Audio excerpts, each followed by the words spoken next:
La segunda variedad Philip Tactic. El soldado ruso trepó nerviosamente por la escarpada ladera de la colina, con el fusil preparado. Miró a su alrededor y se humedeció los labios secos. Su rostro no reflejaba el menor sentimiento. De vez en cuando, se bajaba el cuello de la chaqueta y se secaba el sudor con la mano enguantada. Eric se volvió hacia el cabo Leone.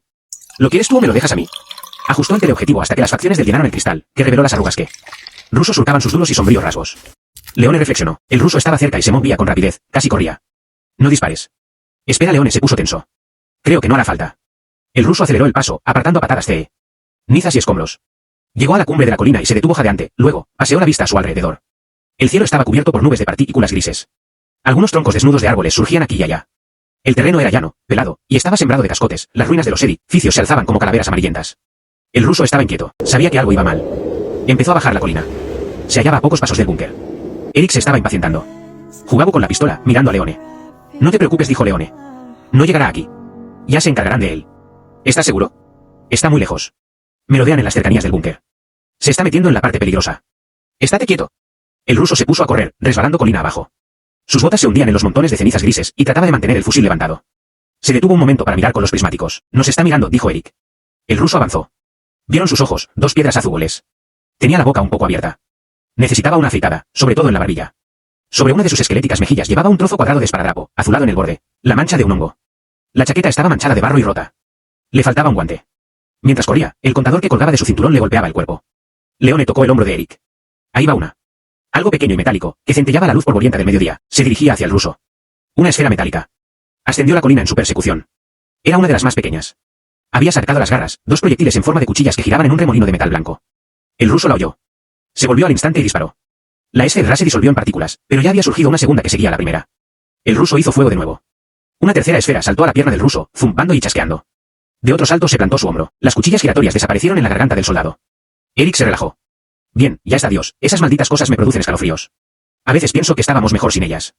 Si nosotros no las hubiéramos inventado, lo habrían hecho ellos. Leone encendió un cigarrillo con manos temblorosas. Me preguntó por qué el ruso vino solo. No vi a nadie que lo cubriera. El teniente Scott entró en el búnker desde el túnel. ¿Qué ha ocurrido? Captamos algo en la pantalla. Un Iván. ¿Solo uno?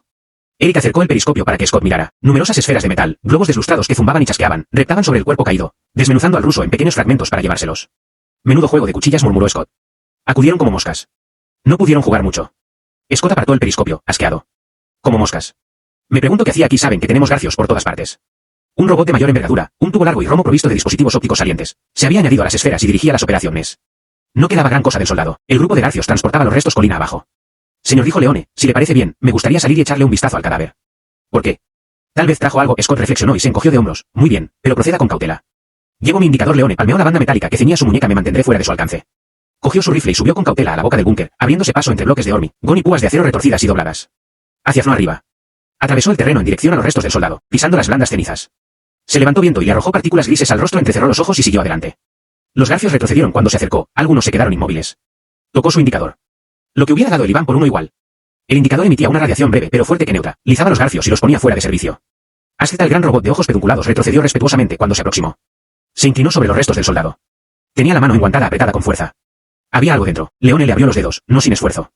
Un contenedor de aluminio sellado. Todavía brillaba. Lo guardó en el bolsillo y regresó al búnker. Los garfios volvieron a la vida y se pusieron a trabajar. La procesión, formada por las esferas metálicas y su carga, reanudó la marcha. Leone oyó sus estrías arañar el suelo y se estremeció. Scott le miró con atención cuando sacó el tubo brillante del bolsillo. ¿Llevaba esto? En la mano Leone desenroscó la tapa. Tal vez debería echarle un vistazo. Señor, Scott lo cogió. Vació el contenido en la palma de la mano, un pequeño trozo de papel de seda, cuidadosamente doblado. Se sentó cerca de la luz y lo desenrolló. ¿Qué dice?, preguntó Eric. Varios oficiales, entre ellos el mayor Hendrix, surgieron del túnel. Mayor, mire esto, dijo Scott. Hendrix leyó la hoja. Acaba de llegar. Un mensajero. Hace un momento. ¿Dónde está?, preguntó Hendrix con aspereza. Los garfios lo cogieron. El mayor Hendrix gruñó y pasó el papel a sus compañeros. Lea. Creo que es lo que estábamos esperando. Han tardado lo suyo. Así que quieren dialogar. ¿Vamos a aceptar?, preguntó Scott. ¿No somos nosotros quienes debemos decidir? Hendrix se sentó. ¿Dónde está el oficial de comunicaciones? Quiero hablar con la base lunar. Leone meditó mientras el oficial de comunicaciones alzaba con cautela la antena exterior, buscando en el cielo alguna señal de naves espías rusas. Señor, dijo Scott a Hendrix, es muy extraño que hayan venido tan de repente. Llevamos utilizando los garfios desde hace casi un año. Y ahora, de golpe, se vienen abajo. Puede que los garfios se hayan introducido en sus búnkers. Uno de los grandes, de los que tienen pedúnculos, se metió en un búnker de los Ivans la semana pasada, explicó Eric. Acabó con todo el pelotón antes de que lograran cerrar el techo. ¿Cómo lo sabe? Me lo dijo un amiguete. La máquina volvió con algunos restos. Con la base lunar, señor, dijo el oficial de comunicaciones. En la pantalla apareció el rostro del monitor lunar. Su impecable uniforme contrastaba con los del búnker. Y estaba recién afeitado. Base lunar. Soy el comandante de primera línea Levistle. Llamo desde la Tierra. Quiero hablar con el General Thompson. La imagen del monitor se desvaneció, y en su lugar aparecieron las severas facciones del General Thompson. ¿Qué sucede, mayor? Nuestros garfios atraparon a un mensajero ruso que traía un mensaje. No sabemos qué hacer. Ya nos han hecho jugarretas por el estilo en el pasado. ¿Qué dice el mensaje? Los rusos quieren que enviemos a sus líneas a un solo oficial con capacidad política para participar en una conferencia. No aclaran el contenido de la conferencia. Dicen que asuntos de, y consultó la hoja, asuntos de la máxima urgencia aconsejan que se haga una discusión entre un representante de las fuerzas de las Naciones Unidas y ellos sostuvo el mensaje en alto ante la pantalla para que el general lo viera. Los ojos de Thompson corrieron la hoja. ¿Qué hemos de hacer? Preguntó Hendricks. ¿Enviar a un hombre cree que es una trampa? Tal vez, pero el emplazamiento que dan de su comandancia en primera línea es correcto. En cualquier caso, vale la pena probar. Enviaré a un oficial, y le informaré de los resultados en cuanto vuelva. Muy bien, mayor Thompson cortó la comunicación. La pantalla se apagó. La antena exterior comenzó a descender. Hendricks enrolló el papel, abismado en sus pensamientos. Yo iré, se ofreció Leone. ¿Quieren a alguien con capacidad política? Hendricks se frotó la mandíbula. Capacidad política. Hace meses que no salgo a la superficie. Un poco de aire me vendrá bien. ¿No cree que es arriesgado? Hendricks subió el periscopio y miró. Los restos del ruso habían desaparecido. Solo se veía un garfio. Se estaba doblando, ocultándose en la ceniza, como un cangrejo, como un espantoso cangrejo metálico. Eso es lo único que me preocupa. Hendricks se frotó la muñeca. Sé que estaré a salvo mientras lleve esto encima, pero tienen algo que no me gusta. Odio esas malditas cosas. Ojalá no las hubieran inventado. Me ponen nervioso. Son despiadadas. Si nosotros no las hubiéramos inventado, los Ivans lo habrían hecho. Hendricks bajó el periscopio. De todos modos, parece que están ganando la guerra. Supongo que eso es bueno. Me da la impresión de que le producen tantos escalofríos como a los Ivans. Será mejor que me ponga en marcha, siquiera llegar antes de que oscurezca. Respiró hondo y salió a la tierra grisácea sembrada de cascotes. Al cabo de un minuto encendió un cigarrillo, se detuvo y pasé la vista a su alrededor. El paisaje estaba muerto. Nada se movía. Las ruinas de los edificios, las cenizas y la escoria se extendían hasta perderse de vista. Había algunos árboles sin ramas ni hojas, solo quedaban los troncos desmochados. Sobre su cabeza, las eternas nubes gris. Será mejor que me ponga en marcha, si quiero llegar antes de que oscurezca. Respiró hondo y salió a la tierra grisea sembrada de cascotes. Al cabo de un minuto encendió un cigarrillo, se detuvo y paseó la vista a su alrededor. El paisaje estaba muerto. Nada se movía. Las ruinas de los edificios, las cenizas y la escoria se extendían hasta perderse de vista. Había algunos árboles sin ramas ni hojas, solo quedaban los troncos desmochados. Sobre su cabeza, las eternas nubes grises flotaban entre la tierra y el sol. El mayor Hendricks prosiguió su camino. Algo se escabulló a su derecha, algo redondo y metálico.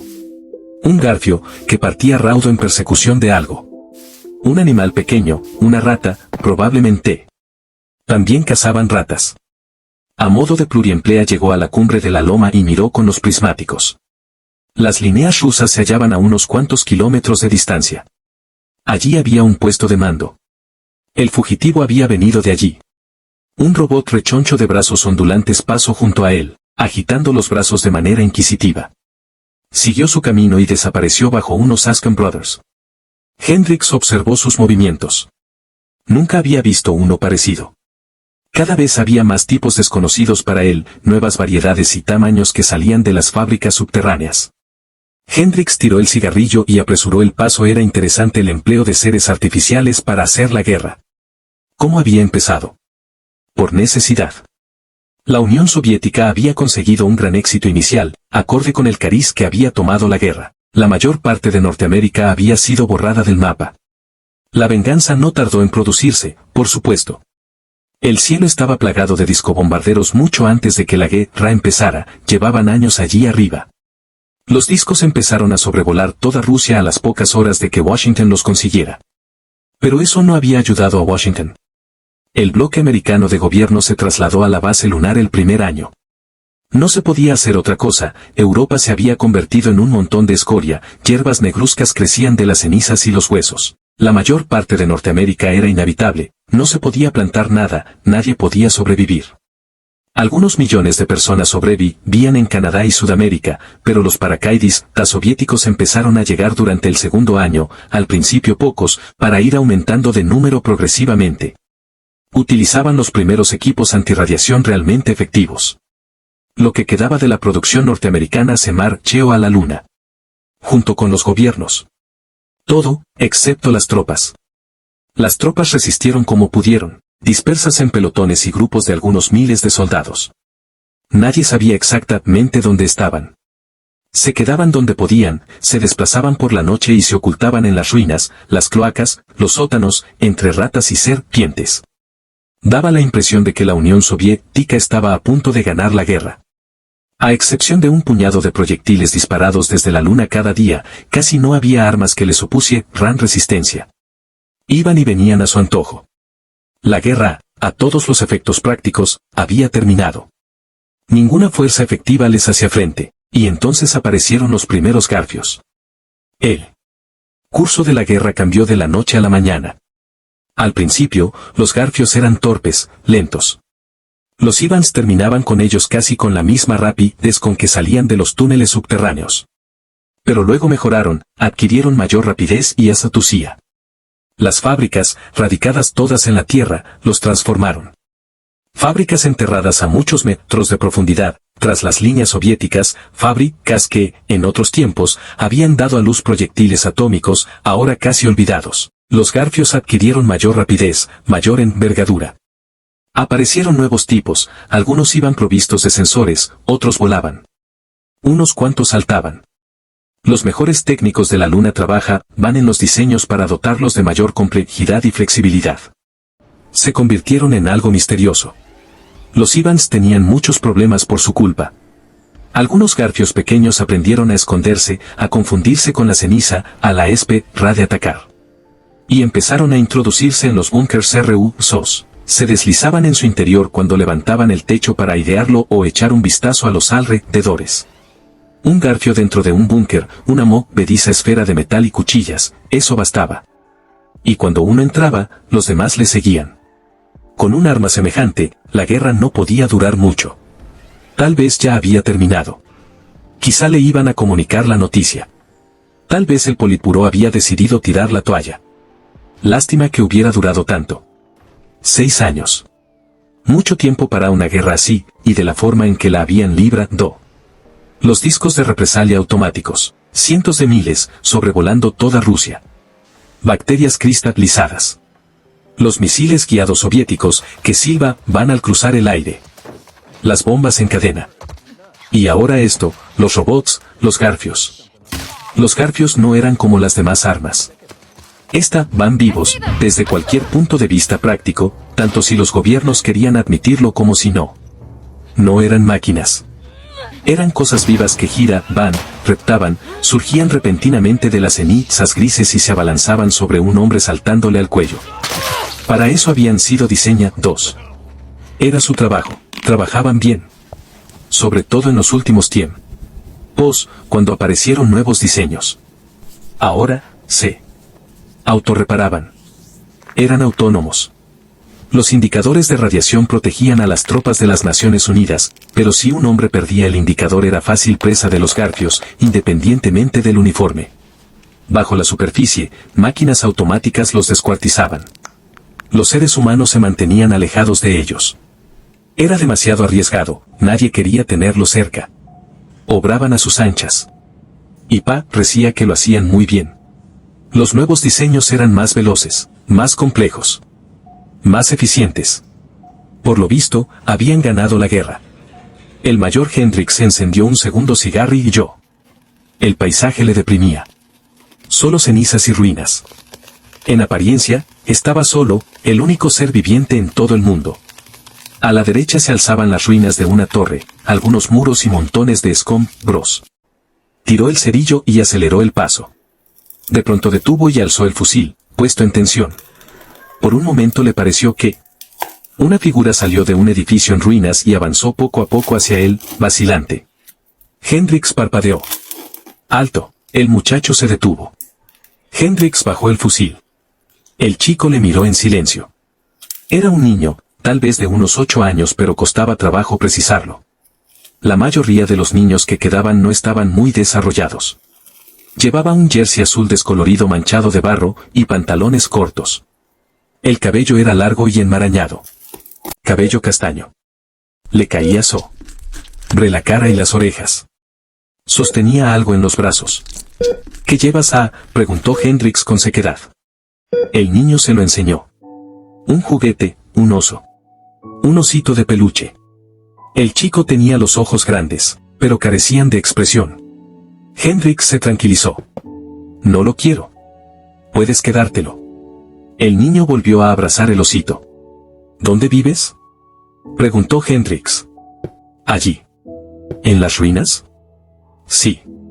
¿Bajo tierra? Sí. ¿Cuántos son? ¿Cuántos somos? ¿Cuánta gente vive contigo? El chico no respondió. Hendrix frunció el ceño. No estarás solo, ¿verdad? El niño asintió con la cabeza.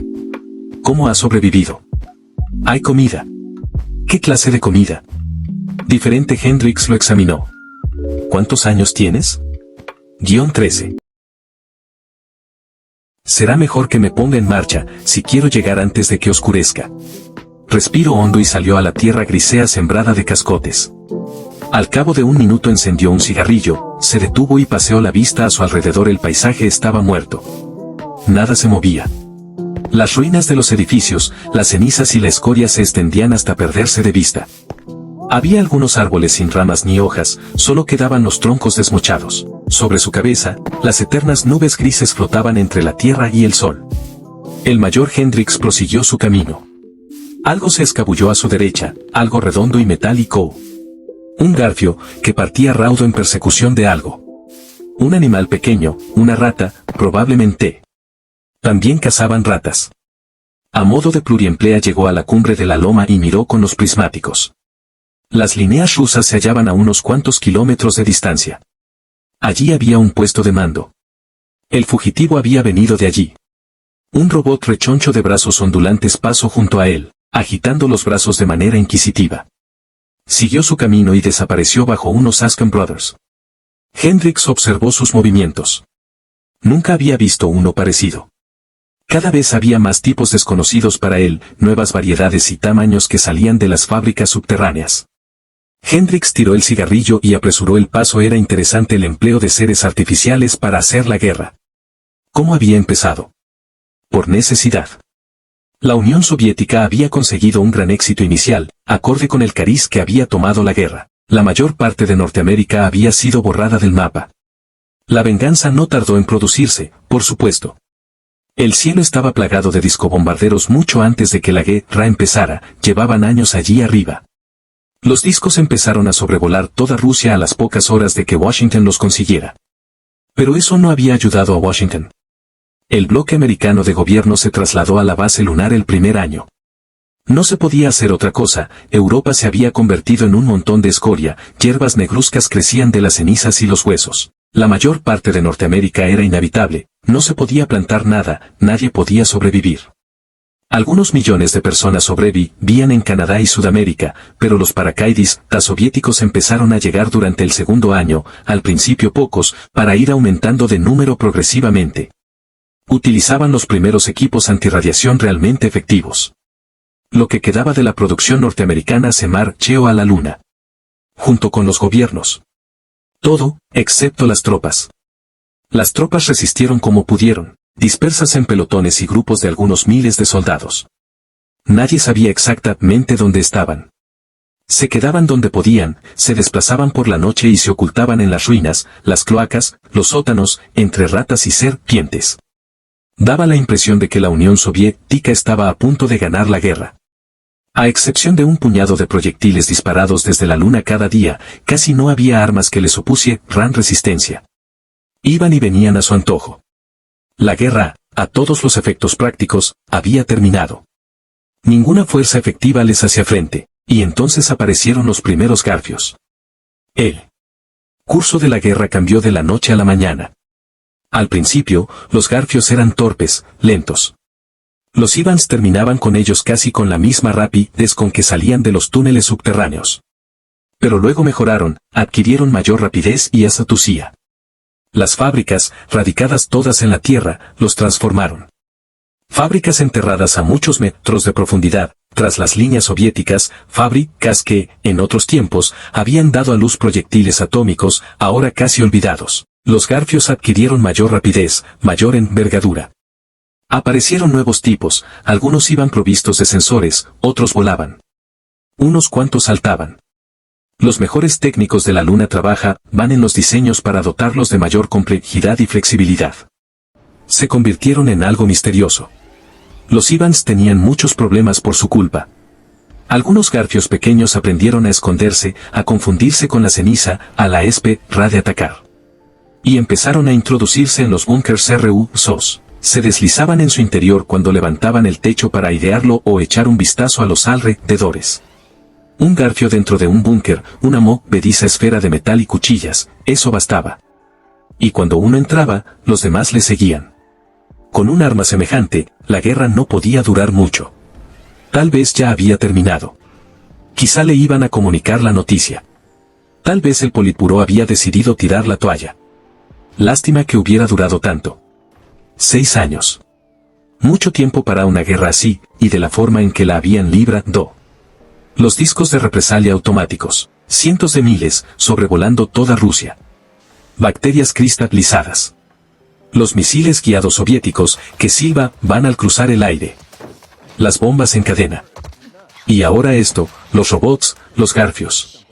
Los garfios no eran como las demás armas. Van vivos, desde cualquier punto de vista práctico, tanto si los gobiernos querían admitirlo como si no. No eran máquinas. Eran cosas vivas que giraban, reptaban, surgían repentinamente de las cenizas grises y se abalanzaban sobre un hombre saltándole al cuello. Para eso habían sido diseñados. Era su trabajo, trabajaban bien. Sobre todo en los últimos tiempos, cuando aparecieron nuevos diseños. Ahora, se autorreparaban. Eran autónomos. Los indicadores de radiación protegían a las tropas de las Naciones Unidas, pero si un hombre perdía el indicador era fácil presa de los garfios, independientemente del uniforme. Bajo la superficie, máquinas automáticas los descuartizaban. Los seres humanos se mantenían alejados de ellos. Era demasiado arriesgado, nadie quería tenerlos cerca. Obraban a sus anchas. Y parecía que lo hacían muy bien. Los nuevos diseños eran más veloces, más complejos, más eficientes. Por lo visto, habían ganado la guerra. El mayor Hendrix encendió un segundo cigarrillo. El paisaje le deprimía. Solo cenizas y ruinas. En apariencia, estaba solo, el único ser viviente en todo el mundo.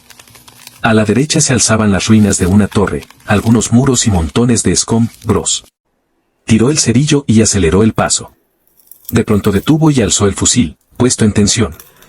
Por un momento le pareció que una figura salió de un edificio en ruinas y avanzó poco a poco hacia él, vacilante. Hendrix parpadeó. ¡Alto! El muchacho se detuvo. Hendrix bajó el fusil. El chico le miró en silencio. Era un niño, tal vez de unos 8 años, pero costaba trabajo precisarlo. La mayoría de los niños que quedaban no estaban muy desarrollados. Llevaba un jersey azul descolorido manchado de barro y pantalones cortos. El cabello era largo y enmarañado. Cabello castaño. Le caía sobre la cara y las orejas. Sostenía algo en los brazos. ¿Qué llevas? Preguntó Hendrix con sequedad. El niño se lo enseñó. Un juguete, un oso. Un osito de peluche. El chico tenía los ojos grandes, pero carecían de expresión. Hendrix se tranquilizó. No lo quiero. Puedes quedártelo. El niño volvió a abrazar el osito. ¿Dónde vives? Preguntó Hendrix. Allí. ¿En las ruinas? Sí. ¿Bajo tierra? Sí. ¿Cuántos son? ¿Cuántos somos? ¿Cuánta gente vive contigo? El chico no respondió. Hendrix frunció el ceño. No estarás solo, ¿verdad? El niño asintió con la cabeza. ¿Cómo has sobrevivido? Hay comida. ¿Qué clase de comida? Diferente. Hendrix lo examinó. ¿Cuántos años tienes? -13.